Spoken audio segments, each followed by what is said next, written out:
नमस्कार, स्वागत है आपका उत्तर प्रदेश की खबरों में और मैं हूं आपके साथ सपना दीपक मद्देशिया। बुलेटिन का आगाज करेंगे। हनुमान मंदिर कनॉट प्लेस में वाणिज्य मंत्री पीयूष गोयल स्वच्छता अभियान में शामिल हुए हैं। क्या कुछ वहां का नजारा है, चलिए आपको ले चलते हैं।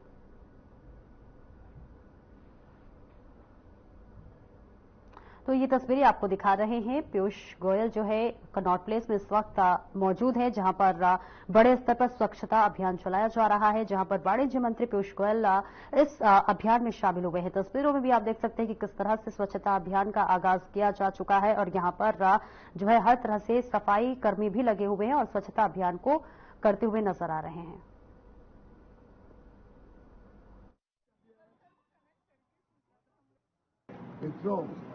माननीय प्रधानमंत्री नरेंद्र मोदी जी ने एक आह्वान किया था कि देश के जितने धर्म स्थल हैं, जितने लोकेशंस पर श्रद्धालु बड़ी संख्या में आते हैं, कोई भी धर्म के, उन सभी का सौंदर्यीकरण करना, स्वच्छता मेंटेन करना और श्रद्धालुओं को सुविधा मिले, इसको व्यवस्थित रूप से सुनिश्चित करने का दायित्व सभी नागरिकों को प्रधानमंत्री मोदी जी ने दिया था। मैं हर मंगलवार हनुमान मंदिर कनॉट प्लेस में आता हूं दर्शन करने।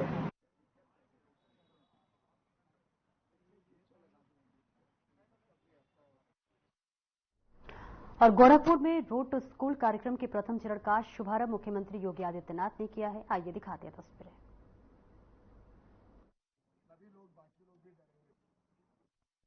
सबसे प्रमुख जो उपलब्धि होती है वह शिक्षा होती है।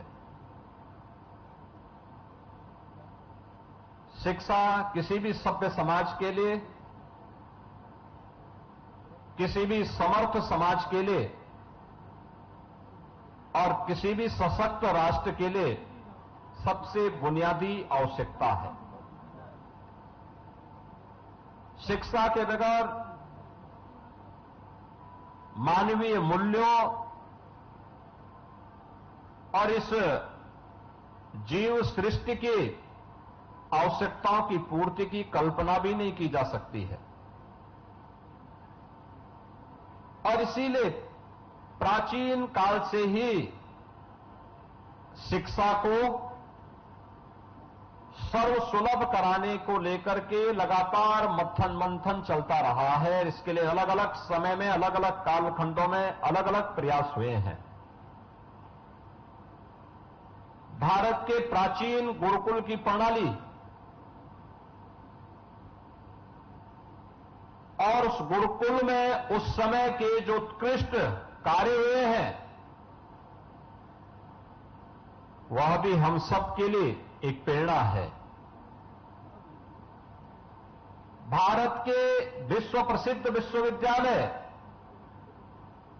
पूरी दुनिया जहां पर आकर के अध्ययन करती थी, वह नालंदा का विश्वविद्यालय रहा हो, तक्षशिला का विश्वविद्यालय रहा हो, विक्रमशिला का विश्वविद्यालय रहा हो, काशी या कांचीपुरम की विद्या के केंद्र रहे हों, ये सभी वे केंद्र थे जहां पर अध्ययन और अध्यापन का एक बेहतरीन समन्वय करके उज्जवल भविष्य के बारे में एक मंथन का कार्यक्रम आगे बढ़ता था।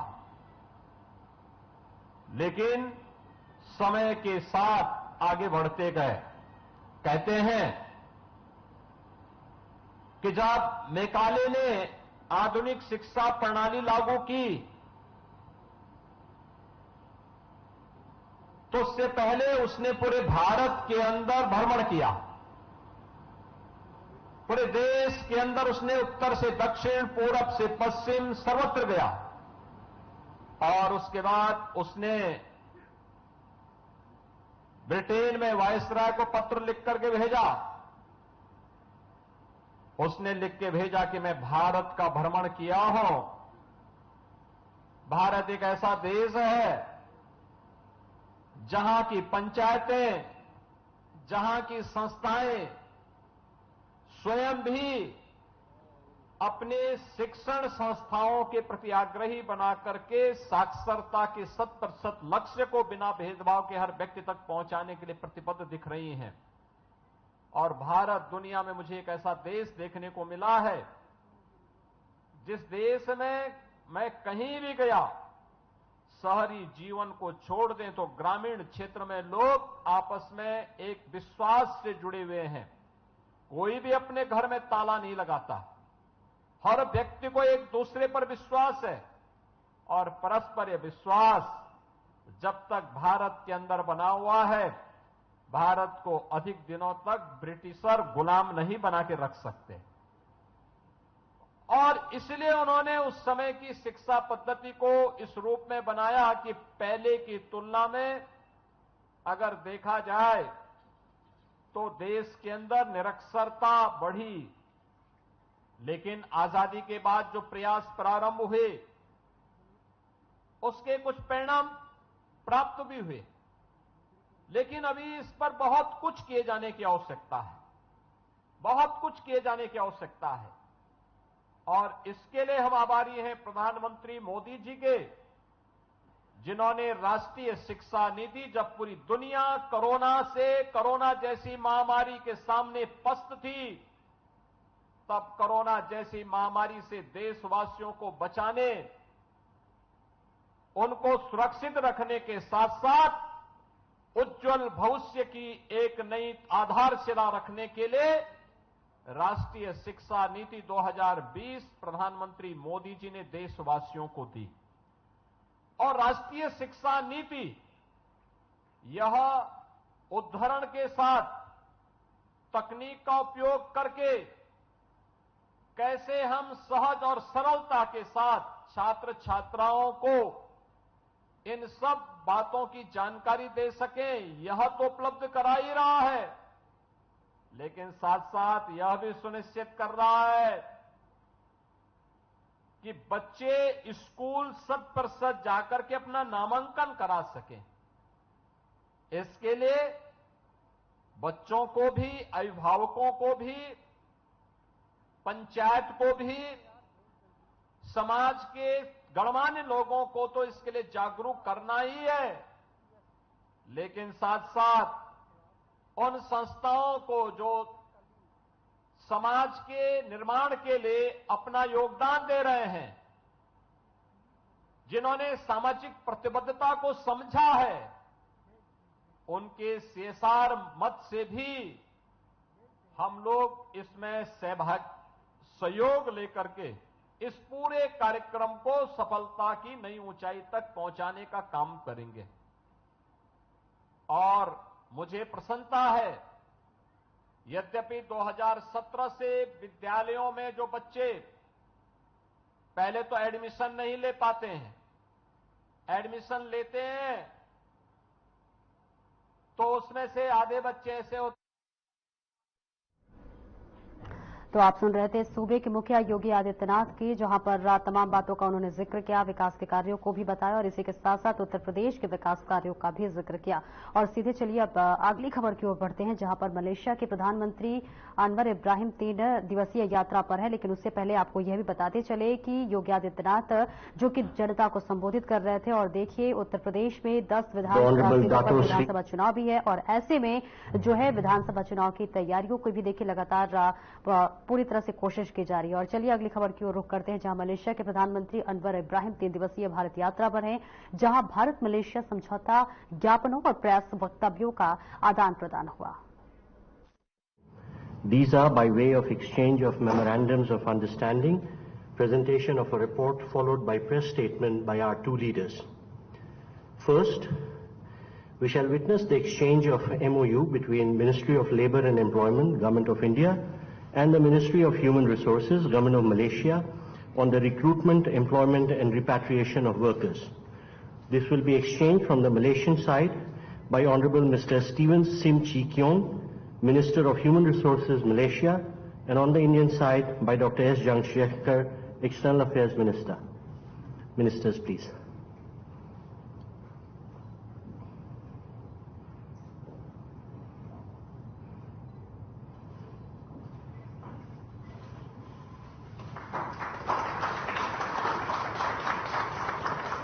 Thank you, Ministers. We next have the exchange of MOU between the Ministry of Health, Government of Malaysia, and the Ministry of Ayush, Government of India, on cooperation in the field of Ayurveda and other traditional systems of medicine.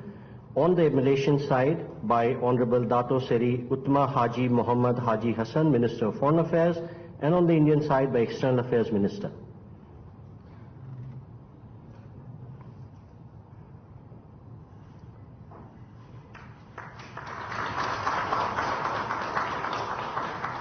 Thank you, Ministers. We next have the exchange of MOU between the Ministry of Digital Government of Malaysia and the Ministry of Electronics and Information Technology, Government of India, on cooperation in the field of digital technologies. On the Malaysian side, may we request Honorable Dato Govind Singh Deo, Minister of Digital Malaysia, and from the Indian side, Dr. S. Jaishankar, External Affairs Minister.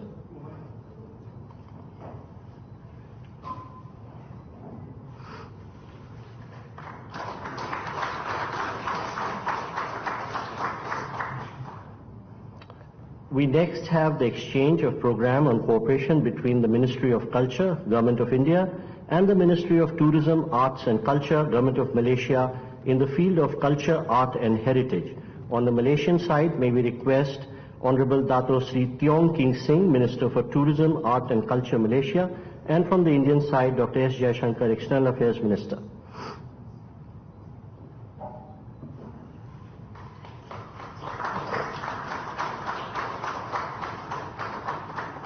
Thank you, Ministers.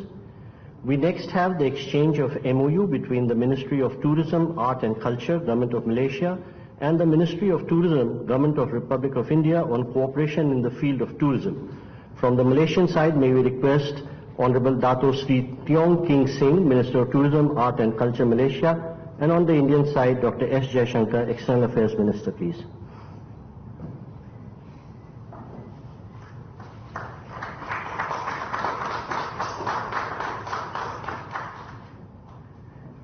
We next have the exchange of MOU between the Ministry of Youth and Sports of Government of Malaysia and the Ministry of Youth Affairs and Sports, Government of India, on cooperation in youth and sports. From the Malaysian side, Honorable Dato Sri Uttam Haji Muhammad Haji Hassan, Minister for Foreign Affairs, and on the Indian side, Dr. S. Jaishankar, External Affairs Minister, please.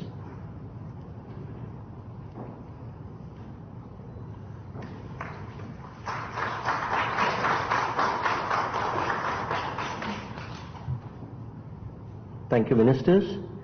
We now have the exchange of MOU between the Public Service Department, Government of Malaysia, and the Department of Administrative Reforms and Public Grievances, Ministry of Personnel, Public Grievances and Pensions, Government of India, on cooperation in the field of public administration and governance reforms. From the Malaysian side, Honorable Dato Sri Wan Ahmad Dahlan Haji Abdul Aziz, Director General of Public Service of Malaysia, and from the Indian side, Sri Jaideep Majumdar, Secretary East, Ministry of External Affairs.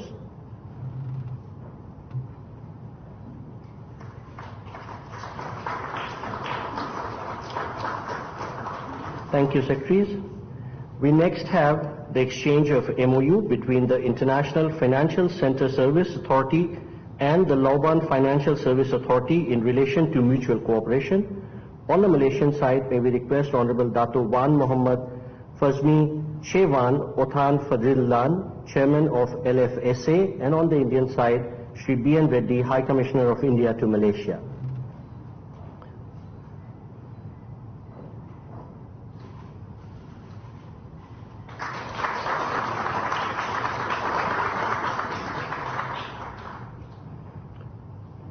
Thank you, sir. We would now like to invite the co-chairs of the India-Malaysia CEO Forum to present the report of the 9th CEO's Forum to the two governments.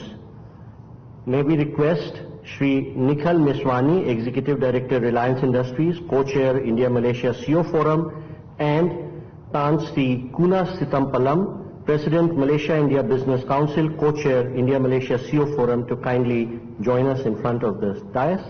And to receive this report on behalf of the two governments, may I request from the Indian side, Dr. S. Jaishankar, Minister of External Affairs, and from the Malaysian side, Honorable Tengku Datuk Seri Uttam Zafrul Tengku Abdul Aziz, Minister of Investment, Trade and Industry of Malaysia.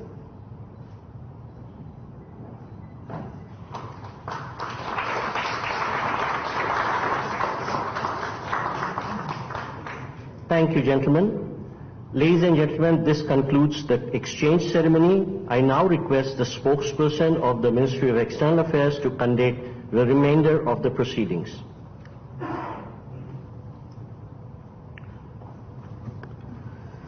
Namaskar, good afternoon. Your Excellency Datu Sri Anwar Ibrahim, Prime Minister of Malaysia, Honorable Prime Minister Shri Narendra Modi ji, Honorable Ministers and members of both delegations, distinguished guests and friends from the media. We will now have the press statements. May I now request Honorable Prime Minister Shri Narendra Modi ji to give his remarks to the media. प्रधानमंत्री दातो श्री अनवर इब्राहिम,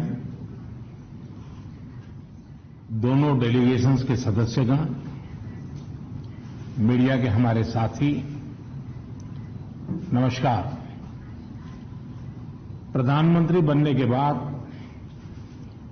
अनवर इब्राहिम जी का भारत का यह पहला दौरा है। मुझे खुशी है कि मेरे तीसरे कार्यकाल की शुरुआत में ही भारत में आपका स्वागत करने का अवसर मिल रहा है। फ्रेंड्स, भारत और मलेशिया के बीच एनहांस्ड स्ट्रेटेजिक पार्टनरशिप का 1 दशक पूरा हो रहा है और पिछले 2 सालों में प्रधानमंत्री अनवर इब्राहिम के सहयोग से हमारी पार्टनरशिप में एक नई गति और ऊर्जा आई है। आज हमने आपसी सहयोग के सभी क्षेत्रों पर व्यापक रूप से चर्चा की। हमने देखा कि हमारे द्विपक्षीय व्यापार में निरंतर प्रगति हो रही है। अब हमारा व्यापार रुपये और रिंगिट में भी हो रहा है। गत वर्ष में मलेशिया से भारत में $5 बिलियन के निवेश पर काम हुआ है। आज हमने निर्णय लिया है कि हमारी साझेदारी को कॉम्प्रिहेंसिव स्ट्रेटेजिक पार्टनरशिप के रूप में एलिवेट किया जाएगा। हमारा मानना है कि आर्थिक सहयोग में अभी और बहुत पोटेंशियल है। द्विपक्षीय व्यापार और निवेश का विस्तार किया जाना चाहिए। नए तकनीकी क्षेत्रों जैसे कि सेमीकंडक्टर, फिनटेक, रक्षा उद्योग, एआई और क्वांटम में हमें आपसी सहयोग बढ़ाना चाहिए। हमने भारत और मलेशिया के बीच कॉम्प्रिहेंसिव इकोनॉमिक कोऑपरेशन एग्रीमेंट के रिव्यू में गति लाने पर बल दिया है। डिजिटल टेक्नोलॉजी में सहयोग के लिए डिजिटल काउंसिल की स्थापना करने का और स्टार्टअप अलायंस बनाने का निर्णय लिया है। भारत के यूपीआई और मलेशिया के पे नेट को जोड़ने के लिए भी काम किया जाएगा। आज सीईओ फोरम की मीटिंग से नई संभावनाएं सामने आई हैं। हम दोनों ने रक्षा क्षेत्र में आपसी सहयोग की नई संभावनाओं पर भी बात की है। आतंकवाद और अतिवाद के खिलाफ लड़ाई में भी हम एकमत हैं। फ्रेंड्स, भारत और मलेशिया सदियों से एक दूसरे से जुड़े हैं।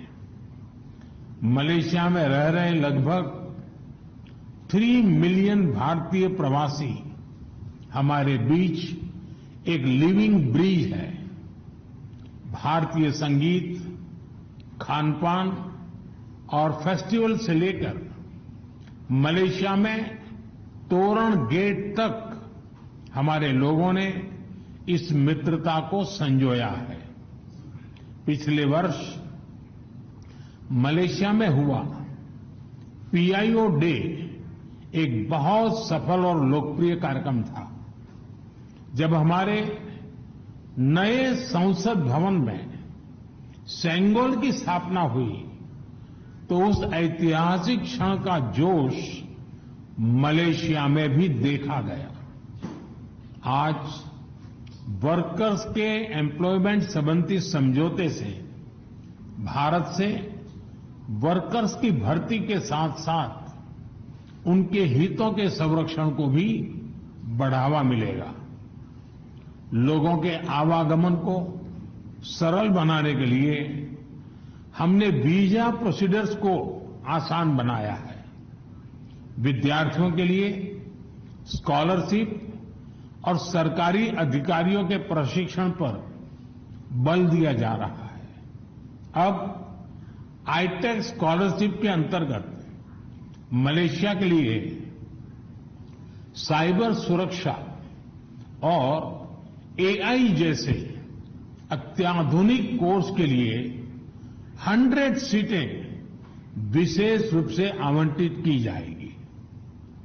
मलेशिया की यूनिवर्सिटी तुनकू अब्दुल रहमान उसमें एक आयुर्वेद चेयर स्थापित की जा रही है। इसके अलावा मलया यूनिवर्सिटी में तिरुवल्लुवर चेयर स्थापित करने का निर्णय भी लिया गया है।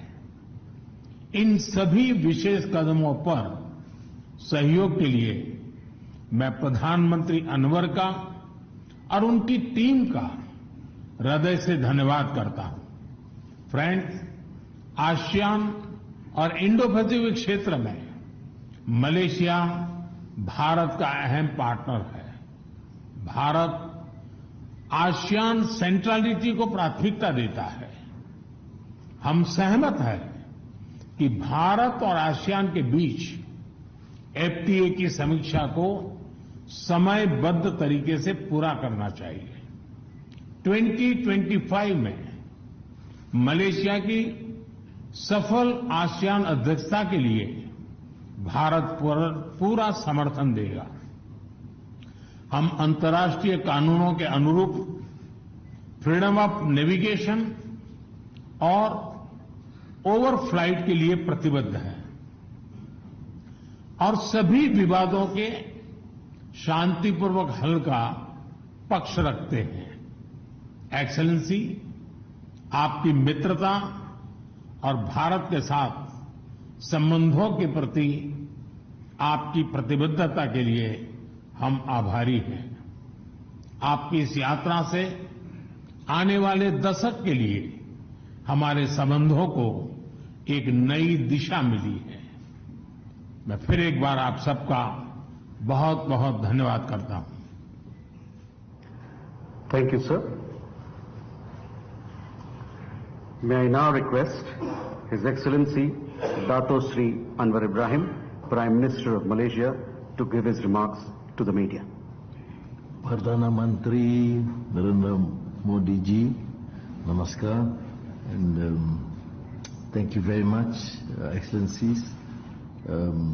This is a very important personal visit, and also on behalf of the Malaysian government, because Perdana Menteri Narendra Modi ji is mere dosti.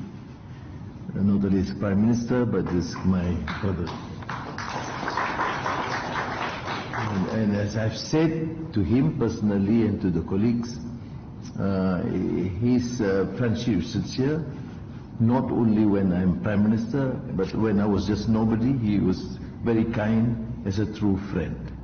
And that, of course, is most meaningful to me and my delegation and to the country.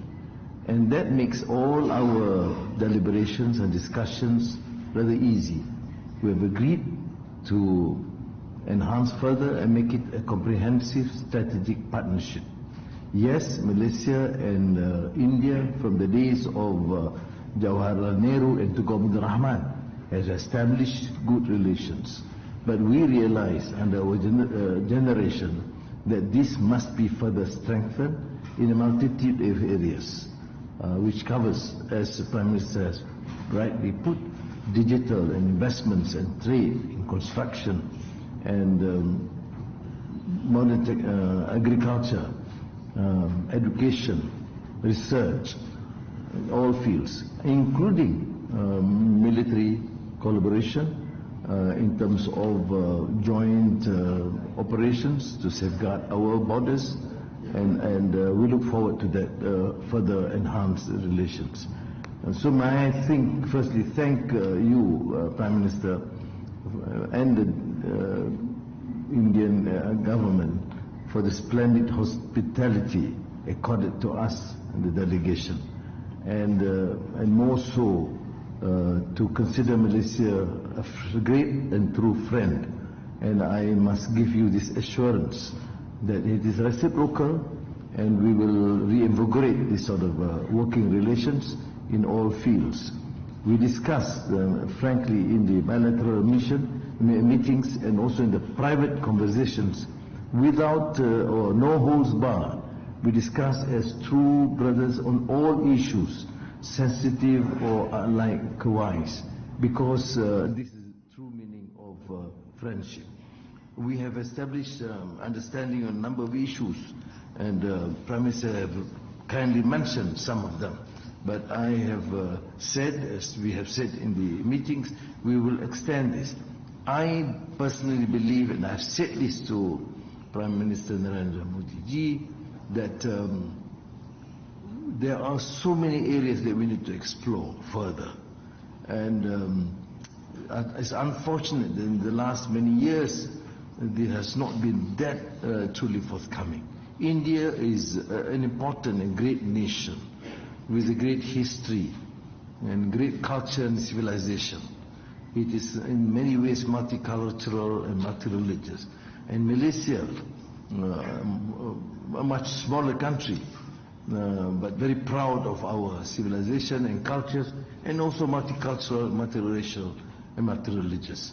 And therefore we have a lot of commonalities which extend beyond just trade and investments, but also culture and cultural vibrancy, which is important to this country and also to Malaysia.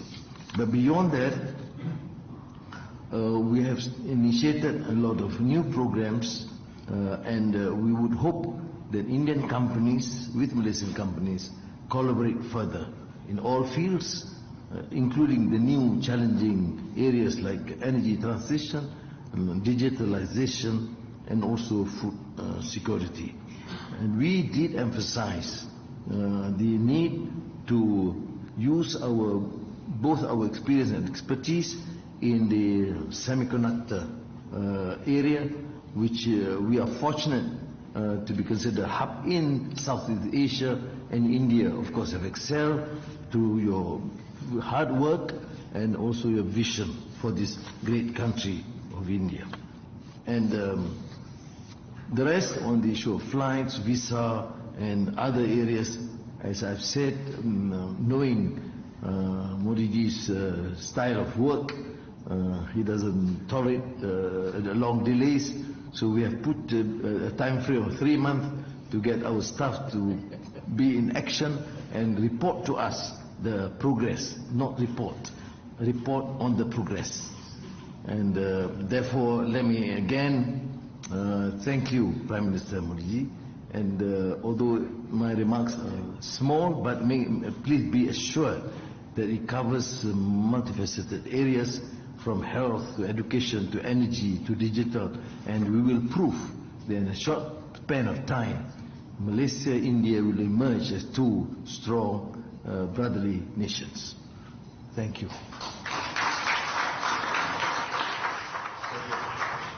Thank you, sir. With this, we conclude the press statements. Ladies and gentlemen, please be seated as the dignitaries exit the room.